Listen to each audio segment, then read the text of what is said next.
Welcome back. We are still discussing business ideas and development for youths in 2022. And with me in the studio is Mr. Popola.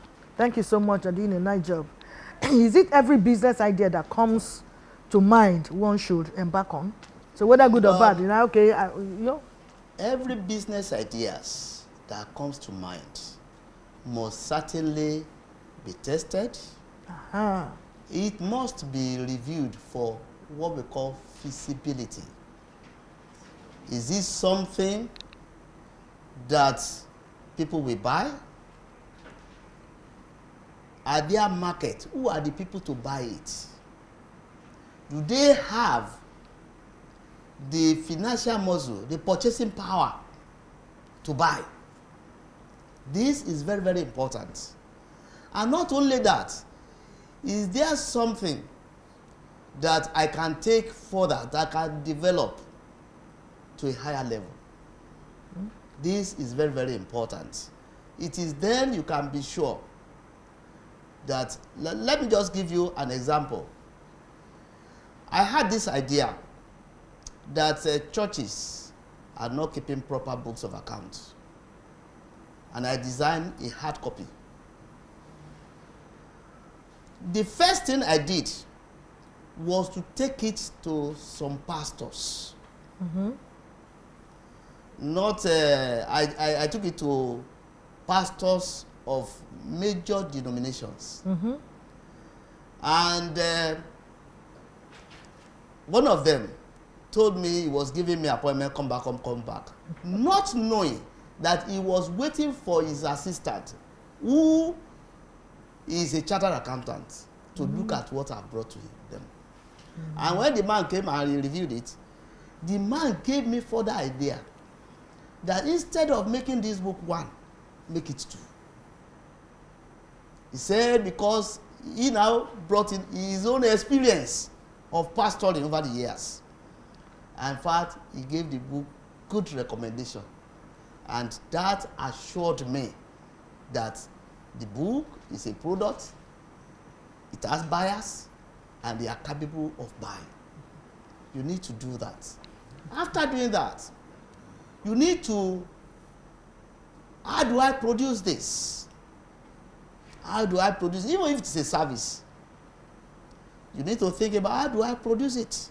What are the things that I need to do to produce it?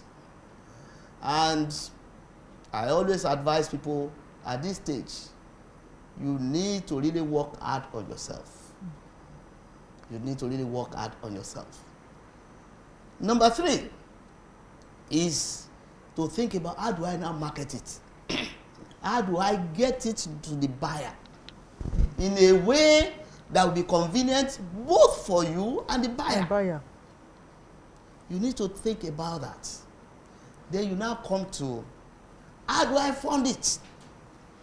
Money. And if you look at what I've just said. Have you seen the step by step? Exactly. So I didn't mention money first. So money is not the first thing. At all. Take note of that. Money is not the first thing. You now think of funding. How do I fund it?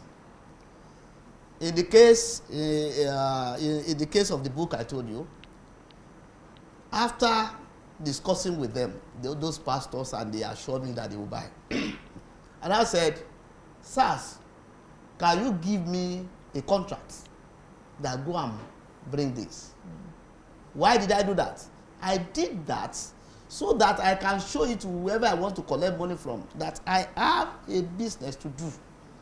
And they have assured me that bring it and we will buy. Yes. I didn't do that for a place. I did it for about 3 places. Just to give people assurance that it is not just a particular place. So I got it. Well, I showed it to my friends that this is it. One of them just talked to somebody I didn't even know he was giving out money. And the one said, if that is the case, without discussing with me, he made up his mind to give me money. And he actually gave. So that was how the funding was solved. And today the book is still in the market. And by the grace of God, I have traveled to some places in Nigeria to train pastors on this, whereby I know the treatment he gave me. So what I'm saying is that don't look at funding. There's always a way out. And remember one thing. There are two types of capital in a business.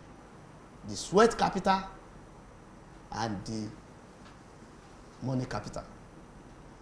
If you do not spend the sweat capital, don't expect the money capital. The sweat capital is the effort that you are putting into it. Sweat, I hope you know sweat, perspiration, sweat. Sweat. Capital. What when you dance, you sweat. That's what it means. Effort you yourself put into it. I skipped something for you, and that is, I did a prototype of the book. Okay. Which just cost me just 500 naira. I did it because that is what I can show to people. You see? That this is how the book will look like. So all my effort in designing, doing the prototype, going around, all those ones are sweat capital. You cannot quantify it, but it is in future you quantify it when you generate business for yourself. Thank you so much. The same thing applies to us musicians. I'm also a musician. Our sweat capital, I cannot really quantify it.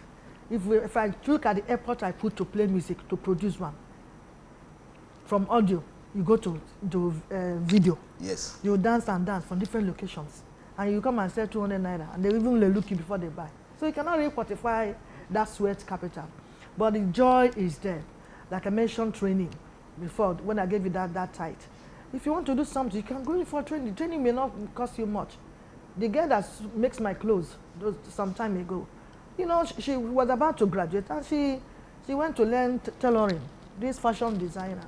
By the time, just 6 months, she said she paid. She actually paid for 1 year. But by 6 months, she got it. Why? Because she has education. So she learned faster than those who do now, maybe no primary Cs and all that. And then she started. Today, she's even supplying her wares outside the country. The time I visited her, she had 22 people working for her. She's not even an employer of labor, not just asking for labor, not just seeking for labor. So what we're saying here, this is not the first time we're talking about business idea and the people who just to teach. It's not to teach. I know some people who are not even here among the audience listening to us are really grabbing it to help themselves. If you want to sit down and waiting for white collar to go and work in a shell, to go and work in a bank, to go and work in, it's not all of you that will be lucky to do that. It's not all. Those of you who will not be lucky, try what we're telling you now. Okay, just also in continuation of the question you just finished, I say, what are some business ideas that are not rewarding but time consuming? There are certain people who do, say, they do business, but just wasting time. Some of them. Well, on that, I want to say, it is when a business is not well conceptualized that you discover you are wasting time. And that is the reason why, at the point of idea conceptualization, you must do a thorough work. A thorough work. And that can be done easily. You see, there is this saying that you have to learn, you have to unlearn, and you have to relearn. Yes, continue learning. So if you have an idea, you really need to expose yourself to all criticism. You can do one thing. People you know that they are people that can tell you the truth. And you should start having people like that.